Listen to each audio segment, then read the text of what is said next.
విగ్రహాలన్నీ కూడా సిమెంట్ తయారు చేస్తారు. సో వెయిట్ కూడా మంచిగా ఉంటుంది. పెద్ద విగ్రహం వచ్చేసి 5 టన్నులు అంటే 5,000 కేజీల బరువు ఉంటుంది అంట. అది ఫినిషింగ్ చేస్తారు విగ్రహాలకు.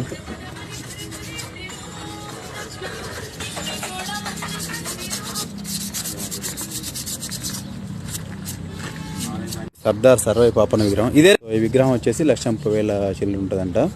నెక్స్ట్ ఈ కొమరం భీము, చాకల ఐలమ్మ ఇలాంటి విగ్రహాలను వచ్చేసి 40,000 రేంజ్ ఉంటాయంట అవి. సో శివాజీ విగ్రహం అంటే చెప్పనక్కర్లేదు, ఇక 1,50,000 2 లక్షల దాకా ఉంటుంది. సో హనుమాన్ విగ్రహం సైజ్ వచ్చేసి 12 ఫీట్లు అనమాట. 1,50,000 రూపాయలు ఉంటుంది. థర్డ్ ఫీల్ కాబట్టి మంచిగా ఉంటుంది అన్ని. ఇక్కడ బతుకమ్మ విగ్రహాలు ఉన్నాయి. సో సైజుని బట్టి రేటు ఫిక్స్ చేస్తారు అనమాట.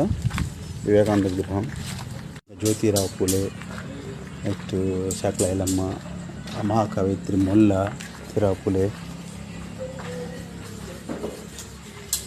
శ్రీరామ విగ్రహం వచ్చేసి 30 లోపు అంటే 25 నుంచి 36 రేంజ్లో ఉంటుంది అనుకుంటా. సో అన్నయ్య చెప్తున్నది ఏంటంటే ఇక్కడ మనం వచ్చి కూర్చొని మాట్లాడుకుంటే ధరలు కూడా తగ్గుతాయి ఇంకా. ఎందుకంటే మామూలుగా చెప్తారు కదా ధరలు, కాకపోతే మనం వచ్చి కూర్చొని మాట్లాడుకొని ఏ కాడికి తెంపుకోవచ్చు అనమాట. ధరలు మాత్రం రీజనబుల్గా అనిపిస్తుంది. ఎంట్రన్స్లో ఉంటాయి ఇవన్నీ చూసుకోవచ్చు. రోడ్డు మీదనే ఉంటాయి అనమాట. ఫ్రీగా వెళ్ళి చూసుకోవచ్చు, ఏమన్నారు వీడియోలు కూడా తీసుకోవచ్చు ఇష్టం అన్నట్టు.